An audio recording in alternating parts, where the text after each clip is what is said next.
3:15 as originally planned.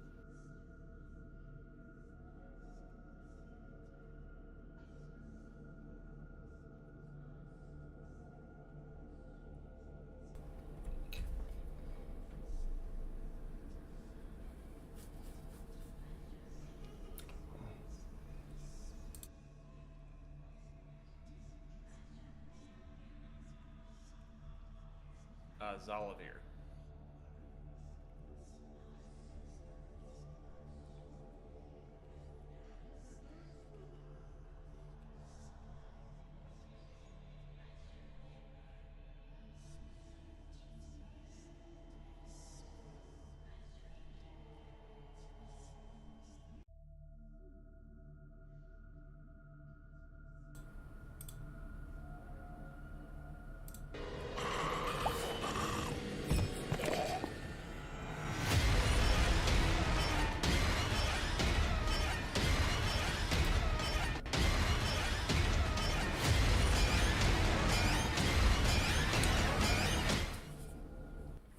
Hi, my name is Avery, but I go by Soavecito, and I'm a horror content creator. Welcome to episode 27 of Whispers of Horror, and we have an awesome developer and Xalavier who made CLICKOLDING, and I just wanted to say hi, and how are you doing today?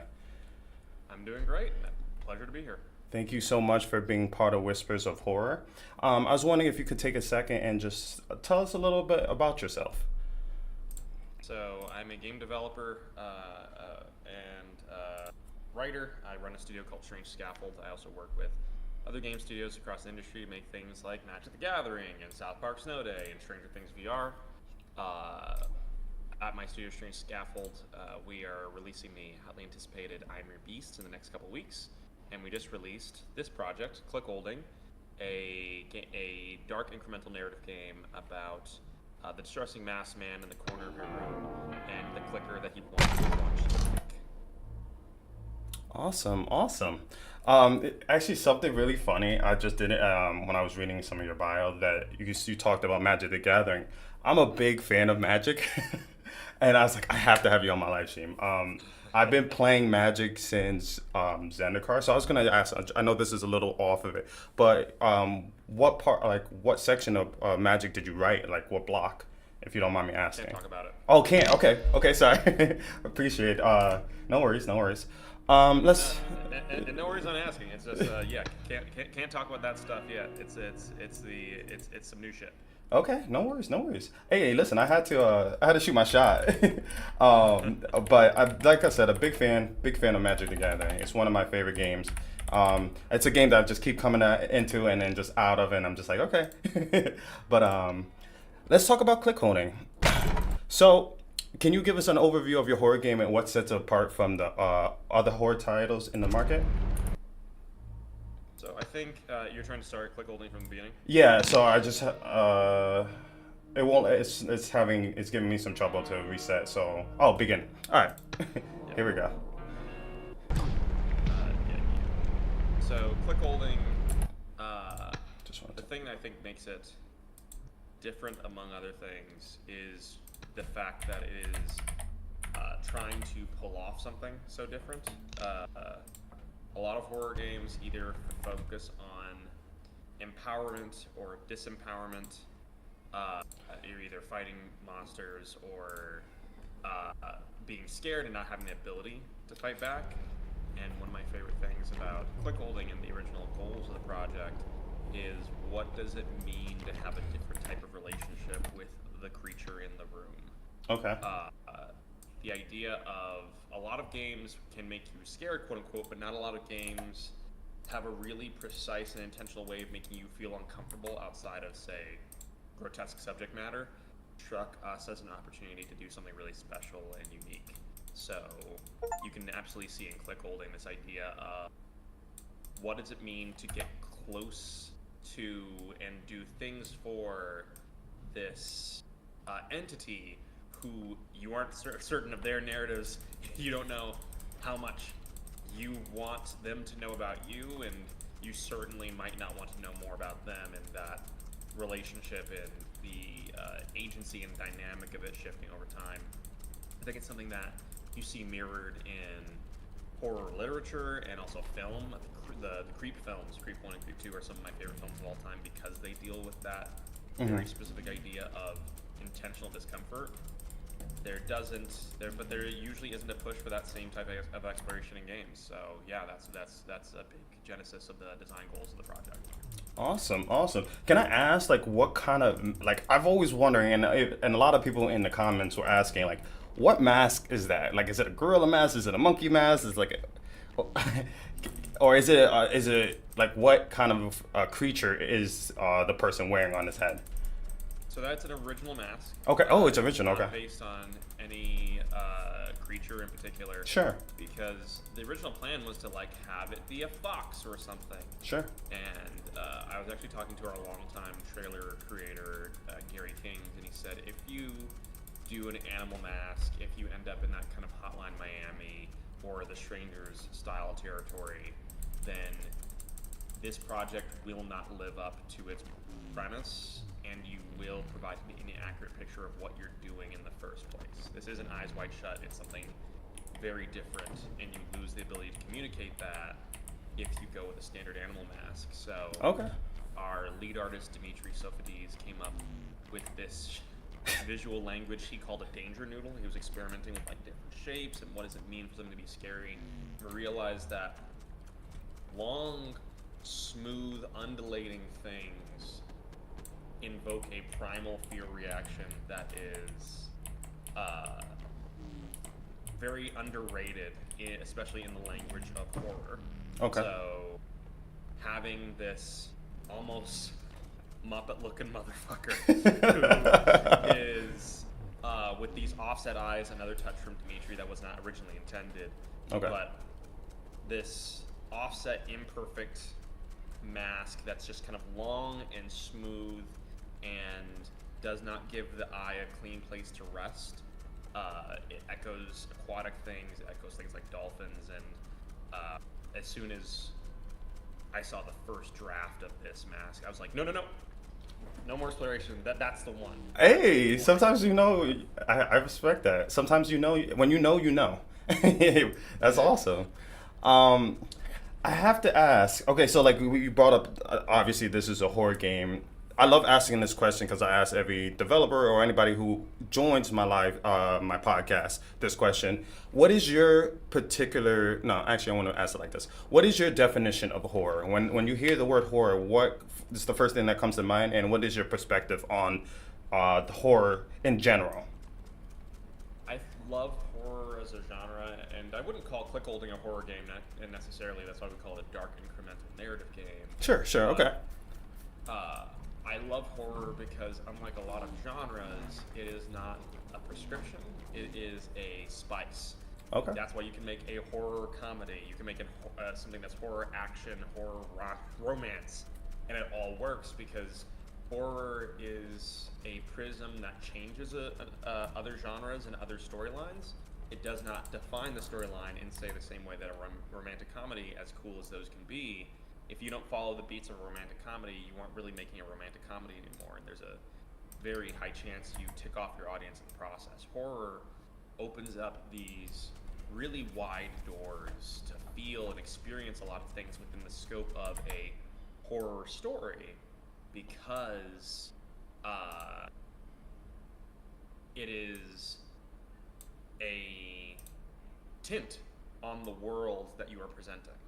Okay. So I think of, again, when I think of horror, I think of the massive number of things that exist under its umbrella, from giallo to Japanese horror like House to things like Resident Evil, all the way to all sorts of like quirky genre mashups that have made up a great piece of my personal artistic sensibilities and what I like to be compressed with at the end of the night, like the horror comic series Harrow County,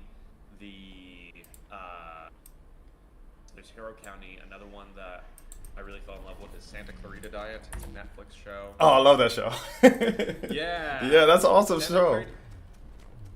And it's just a show about a married couple Trying and to hide they're- that she's eating people. But that's the thing, right? That Yeah. horror says, hey, here's a married couple. They're realtors. They've got a teenage, they've got a teenage they've got a teenager in their house because I think the actress is non-binary. So I'm trying to use a non-binary noun/pronoun. Mm-hmm. But like they've got their realtors making their marriage work with a teenager in their house. Also, the mom is a zombie that has retained her human appearance. Yeah. And they are killing and eating people. And the fact that horror creates those stories and those fusions is one of the reasons I come back to the genre again and again with things like Life Eater, which we made earlier this year, which is a horror fantasy kidnapping sim about a druid living in modern day suburbia who kidnaps and sacrifices people every year to delay the end of the world on the behalf of a god that he isn't sure exists. Okay. That type of story, again, the massive breadth of stories that horror accommodates is why I come back to the genre again and again in my personal taste as well as the things that the things I've made a part of my life at this point. Okay, awesome. Yeah, like I think that's a great perspective on horror, just because I agree with you. Like, there's so many avenues that it could touch. It's like I heard a lot of developers say like it's a great place to start when developing games because you can literally do anything with it. Like, you can make it comedy, which horror goes well with. You can make it like obviously scary. You can make it romantic. Like, it's just like a general space for everything. So I that's why I fell in love with horror, just because you never know what you can get from it. And I'm till this day, I've been playing it for 4 years and plus, but I still can get surprised, you know. So that's just my thing. I have to ask. This is so. I sent you my clip on TikTok of that moment once you get to 1,000. Can you go a little into why, like, that scene of like why he gets to that point, and like what was your mindset of like making that at 1,000 or before even 1,000 hit? So we knew that at least once in the game, this is shortly after its inception and we began production, a moment where you intentionally, I think it actually happens at a different number now because we adjusted some pacing things. Oh, really? Okay. So it might not happen at 1,000 this time, but Okay. the idea that you had a very dramatic encounter where you are forced to stop what you're doing and your dynamic with the character.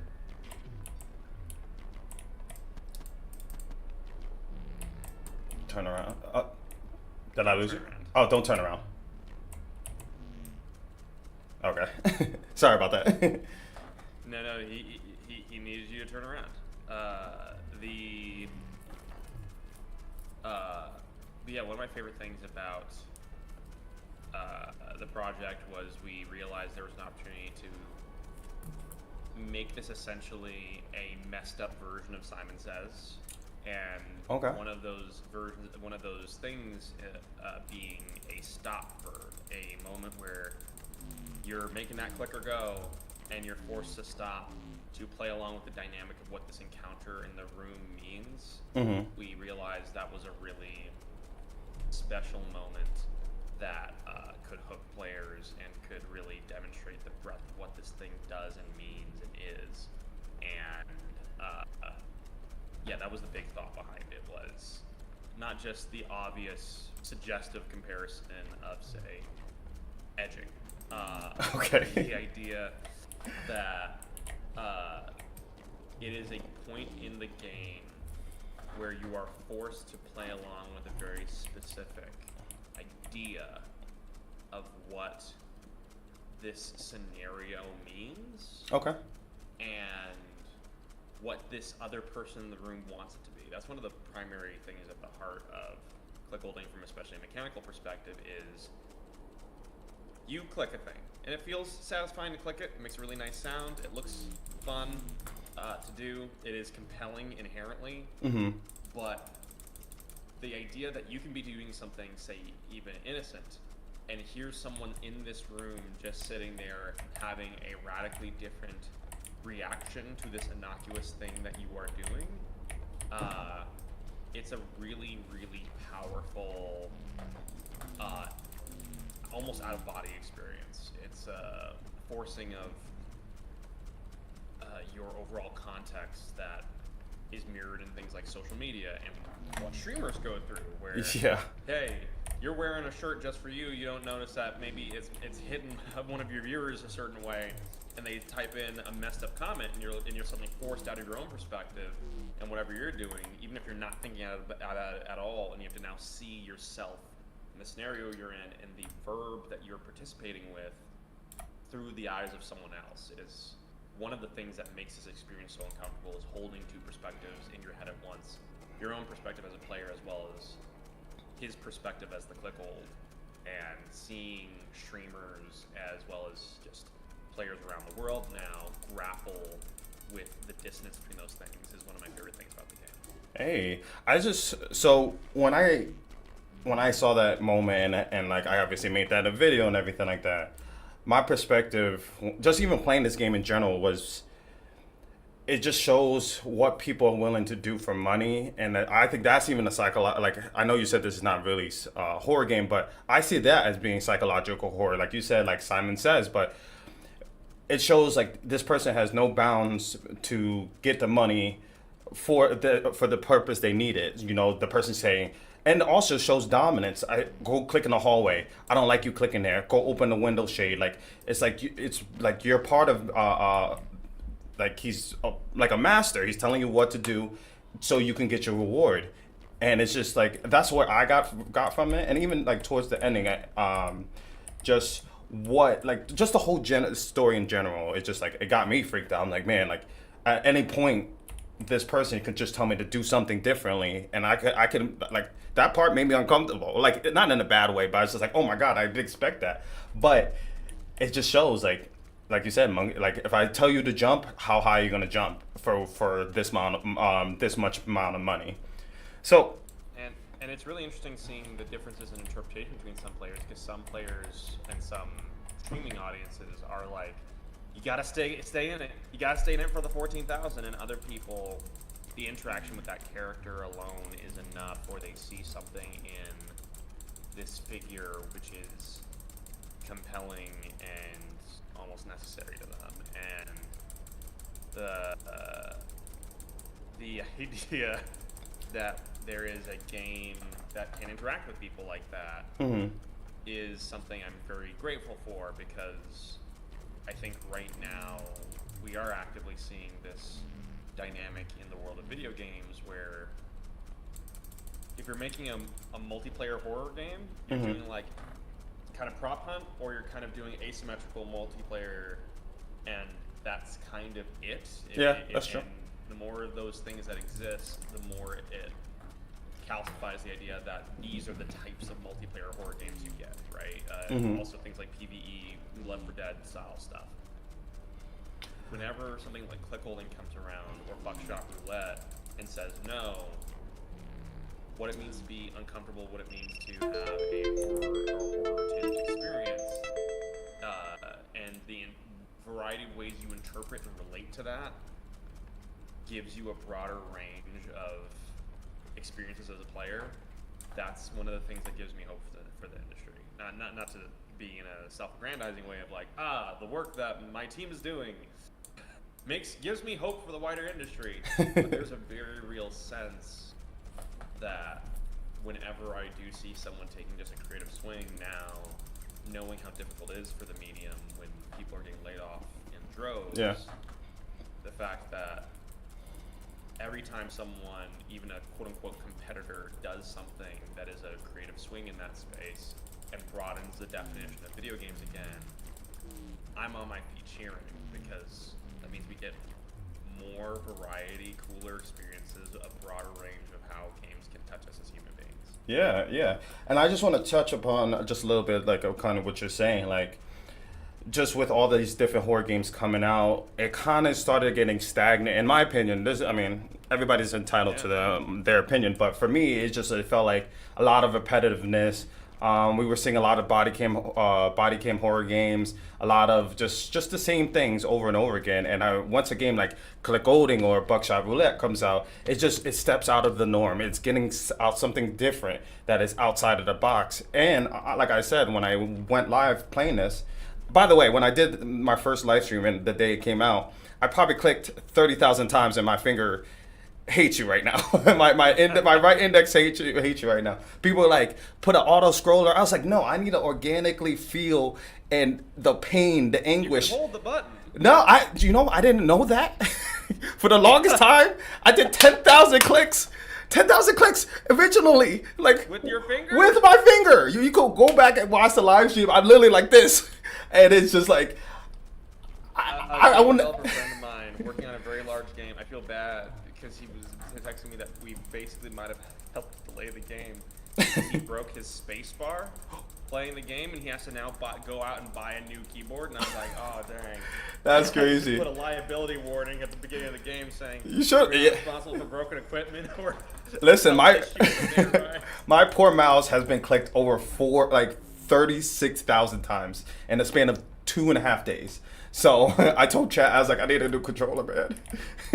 I mean, not a controller, the new mouse, but yeah, but there was something satisfying knowing that, damn, like it took me like 3.5, almost 4 hours, but once I hit 30,000, it was just something satisfying about it. It's just like, damn, I originally, like, people are watching me for a game that looks simple. It's simplistic. Like, you're clicking a clicker, but it's so much more than that. Group of things. Yeah, and to be more the sum of its parts. 100%. And I think that's what gravitates to how amazing this game is, because yes, it's something simplistic like this, like just clicking a clicker, but in the grand scheme of it, it's such a more bigger game. So big ups and respect to you and your dev team for making something like this. Like I said, it's probably my top 25 favorite games this year. Like, actually, of all time, because like I enjoy stuff like this. It's just different. So definitely top 25 of all time in my list.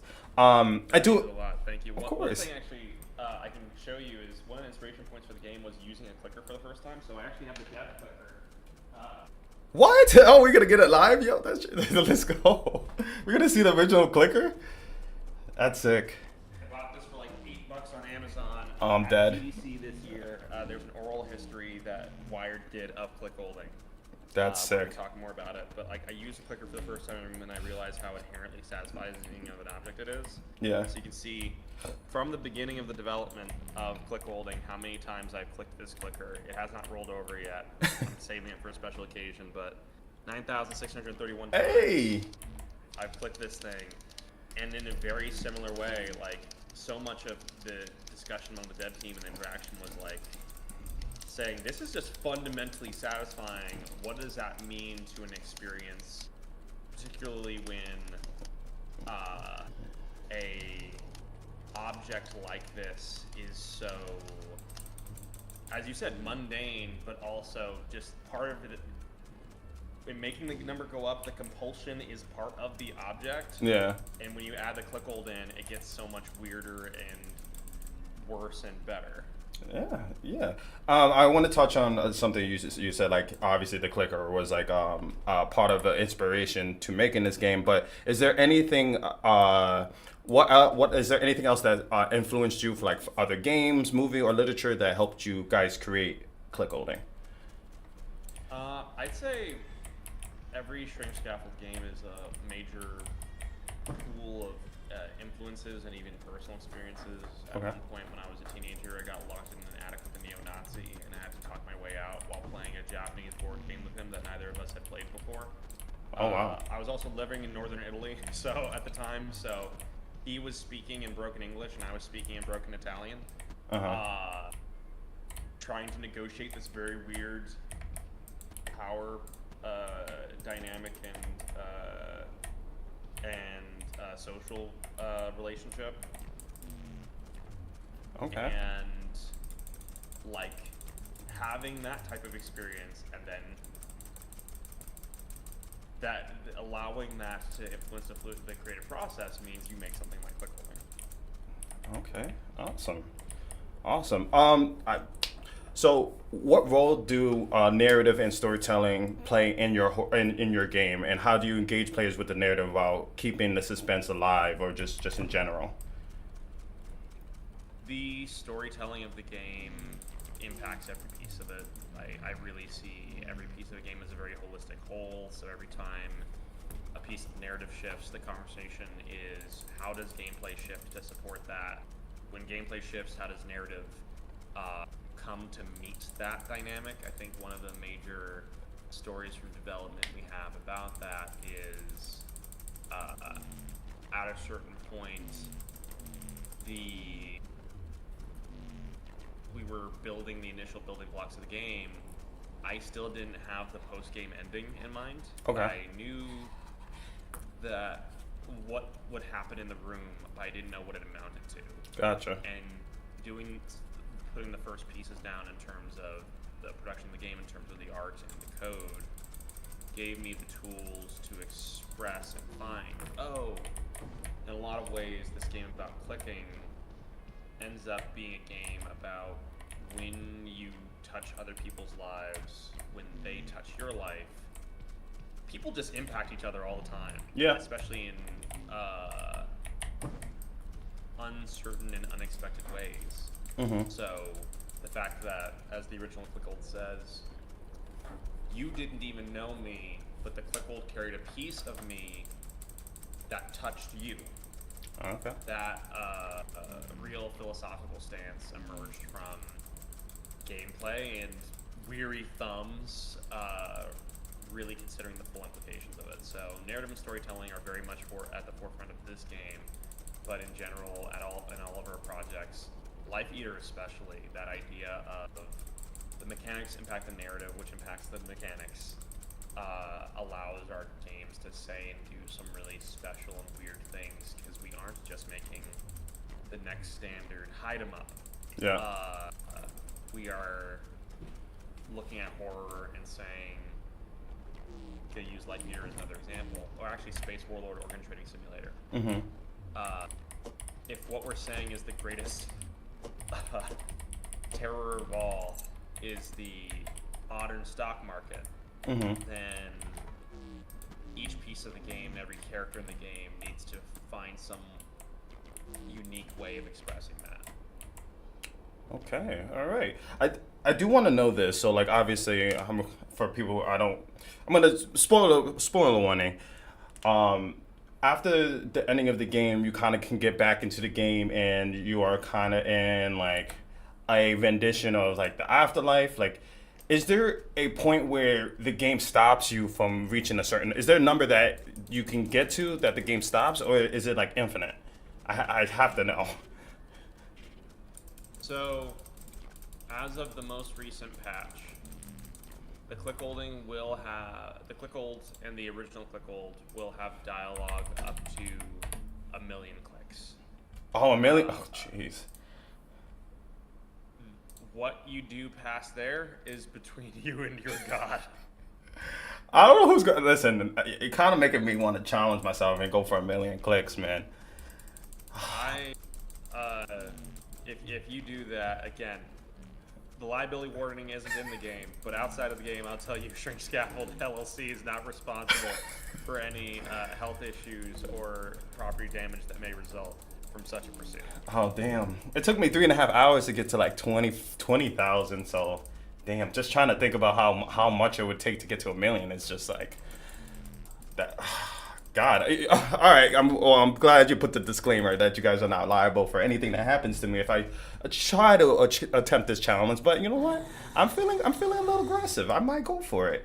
And you know what? Let me ask you a question. If I do attempt this, would you at some point come back on my live stream to be, and just even if for a little bit, to witness history being made? Yes, absolutely. Hey, okay, bet. As long as I am awake, if you ping me and it's like, hey, we are about to hit 1 million, I will pull myself out of bed and I will say, hey, yep, here, watching history. I hope you feel this was worth it. Yeah, you're probably gonna be like, this guy has a lot of time. How does he do it with a wife and a daughter and a full-time job? I have no idea. I respect it. But And that was one of the interesting things was even that came because we talk about how the narrative and the gameplay mechanics impact each other. Mm-hmm. When you release a game, the reaction of the audience impacts that project further too. Okay. So the reason we originally had the original Clickhold had this conversation with you at 10,000, and then a cheeky conversation with you at like 20,000, and then that's it. Mm-hmm. You define for yourself if this experience is over. Gotcha. The thing that we saw though is that people kept clicking, and they would. This is back before we even had a save game. They would click a lot. They would click for hours. Gotcha. The very first record we saw was someone who had clicked to 69,000. I think 690. Okay. And the idea that, and that's just my fiance arriving home. No worries. The idea that like people would click that much. We provided less dialogue because we wanted to encourage the players to say, at this point, we've said our piece, we've given our postscript. Yep. If you continue to keep clicking, that's up to you, and I hope you have a good time with it. And people continued to click way beyond our wildest expectations, and what we also thought was healthy, meant that we were like, dang, we almost have to have a postscript for the postscript about what it means for a player to do this, because they have a very different dynamic with the intended length of this experience than we thought they would. Gotcha. So we built it. So I have a proposition. Oh, yeah, no, actually a proposition. Yeah. Like, you know how TikTok, when you're on TikTok, some people are like, what do I need to do to get a new bike or a new PS5? It's like 500,000 likes and somebody comment. How many clicks would I have to do for you to put me into this game in some way of aspect? How many clicks would it take? The game is at this point pretty much done. So, Okay. Damn. I had to shoot my shot. You had to shoot your shot. If you gave us the budget of the game again, so we could afford to come back and put some more time into it, then we could have a conversation. But otherwise, I think it's about over at that point. Hey, listen, you missed 100% of the shots you don't take. If I do eventually, who knows? You never know. Maybe I will get the budget to be able to pay for CLICKOLDING. You never know. Just put it out there. But I'm not doubting it. I'm waiting for it. Let's get Soavecito in the game. Let's do it. That's one of my biggest goals is to be. I want to be in a horror game. I want to be able to be. Good. Oh, sorry. I was just gonna say no. After you. You want to be in a horror game. Yeah. No, I'm done. That's biggest, one of my biggest dreams. As a streamer and just content creators, just like I want to be in a horror game, just to be something that I can always play and be like, damn, I made it. Like this is my moment that I achieved one of the hardest things that I pushed for. So this is why, and partially why I made Whispers too. And that's actually interesting in the sense of, why is that in particular one of your major life goals? I just, technically there's three. It's like being in a horror game, being in a horror movie, and having my own Soavecito sneaker from Adidas. Just because it feels like that is my way of putting my foot stamp on the world. And as long as the internet is a thing, of course, like my content is always going to be on as long as the internet and like TikTok and all these other platforms are going to be there. But this is the thing that I strive for the most, and it brings the most joy to me. Like just to be able to, like, have my daughter grow up and be like, listen, you know, your father has worked his butt off and accomplished of just being himself. Like, look, that's me in a video game, or look, I performed in a movie, even if it's like a 10-second clip. You know, these are the dreams I strive for, and I accomplished them. And like I said, this is my way of like leaving my footprint on this world. So that's why those three are my goal. That's really cool. And, thank you. Yeah, if there was a version of CLICKOLDING that had you in it, I think like you remember in Mortal Kombat, the very first one, where under very rare conditions you'd see a guy could say "Toasty" and then go away. Yeah. That could be a perfect way of how that might go down. Gotcha. You know, I get it. I know we're running. I know we got about 10 more minutes, but I'm just going to ask you a couple more questions. But again, I just want to say thank you so much for giving me your time. I know you're a very busy person, and like congratulations on all the success you have had, man. And you are a big inspiration. It's just watching you make you made one wrote for one of my favorite card games, and just making this game. You have accomplished a lot, and like I said, I hope you have more future success moving forward. But during the development of this game, were there any challenges that you guys faced? So the way I want to ask is what are some of the highlights and some of the lowlights of you creating ClickHolding? Highlights is the final product. We're really proud of what we ended up bringing into the world and how it does stand out and say something different and draw attention to the wider creative portfolio that Shrink Scaffold has put into the world at this point. I'd say the ending song of Taking Today is something I've literally wanted to do since basically the first Shrink Scaffold game. I've always wanted to do a classic kind of lounge singer crooning song for one of my projects. Just never found the right time or space for it. None of the projects it fit. And this one, RJ Lake, our composer, threw across a sketch of something for a different part of the game, and I said, wait a second, I'm going to try something. And I ended up sending over a voice draft, and they said, yep, okay, we're going to do that. And we brought that song to life.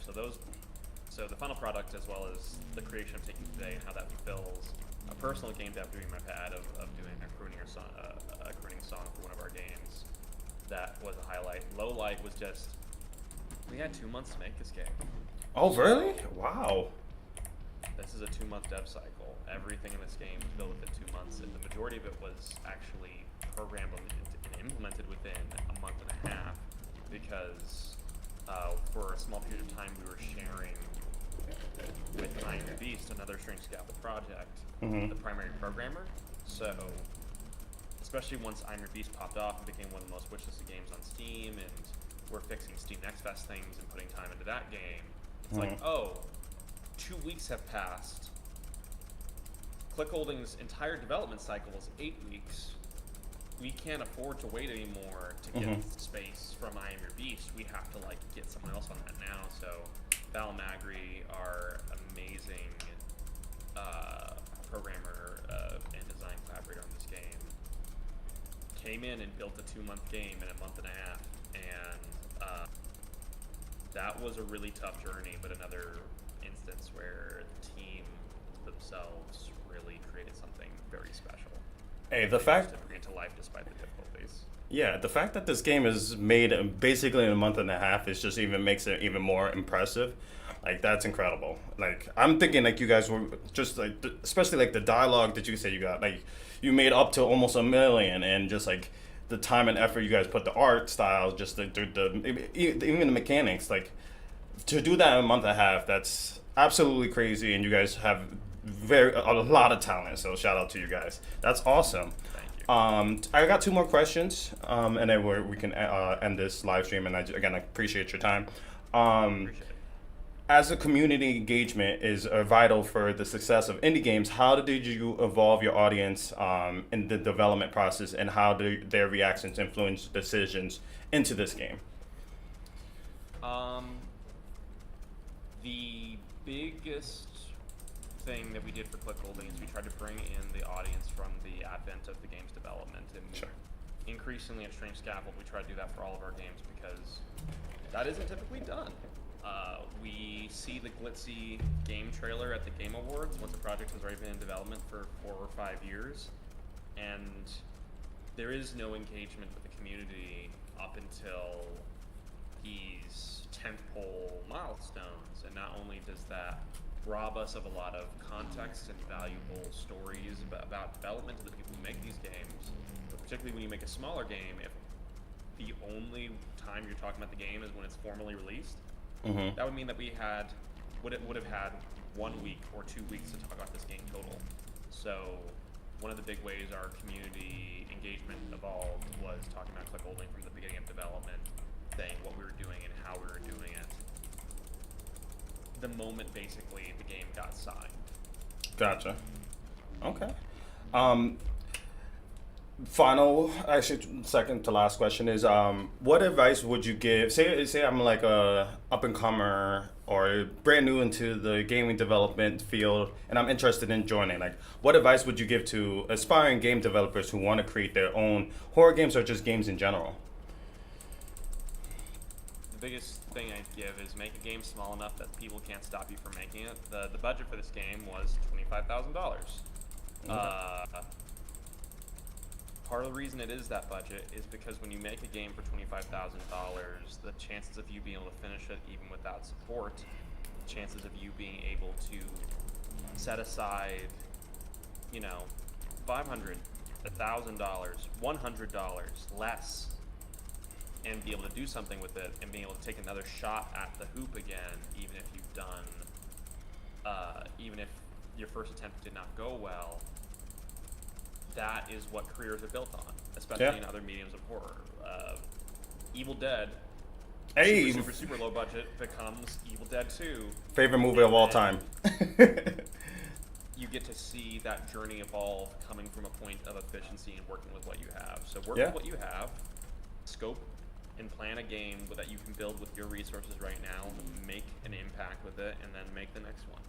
Hey, that's fantastic advice. And no, and I totally agree with you. Like, like with the lower budget or just having just less people or a lot of people, like starting off with less to show what you're made of, and then like having that product be shown, and if people rave about it, then that leads into more success down the road. So I totally get it. Like make it, don't shoot too high where you can't, like Icarus. You don't want to fly too high to the sun and where you're gonna go crash and burn. You want to do something in your means and make something awesome and then have people check it out. So that's great advice.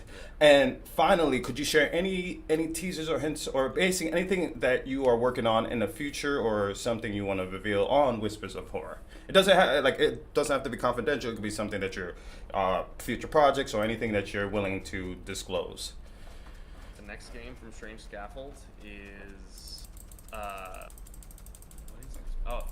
next game from Strange Scaffold is I Am Your Beast. It comes out August 15th. It is a covert revenge thriller FPS about basically Black Doom guy Jason Bourne fighting the military-industrial complex in mini sandbox levels across the Arctic wilderness. And if you appreciate what we did in CLICKOLDING, I heavily recommend you, at the minimum, give I Am Your Beast a wish list, just so 100%. that it tells the algorithm that it's a game worth paying attention to. 100%. I'm definitely gonna I'm gonna put the wish list the oh my god, I can't speak. I apologize. I'm gonna put the link in the description of I Am Your Beast, as well as CLICKOLDING and all the things that we are live in. But Xalavier, I just want to say thank you so much for taking the time to be a part of Whispers of Horror. Like, I was super excited to get you on this, just because when I posted that video, this was the quickest video that went viral, and a lot of people liked it. Even when I was live, crazy numbers, and it just shows, this game has so much talent and so much potential, so much things that you guys put into it. And like I said, just taking time out of your busy day is the greatest gift you could ever give me. And I just want to say thank you so much for being part of this. Ladies and gentlemen, make sure you wish list I Am Your Beast and go buy CLICKOLDING and support the dev team. And is there anything else you want to say to the live? No, thank you so much for having me, and have a wonderful rest of your day. Of It course. means a lot that we could have that impact on your day too. Thank you. Absolutely. This is episode 20.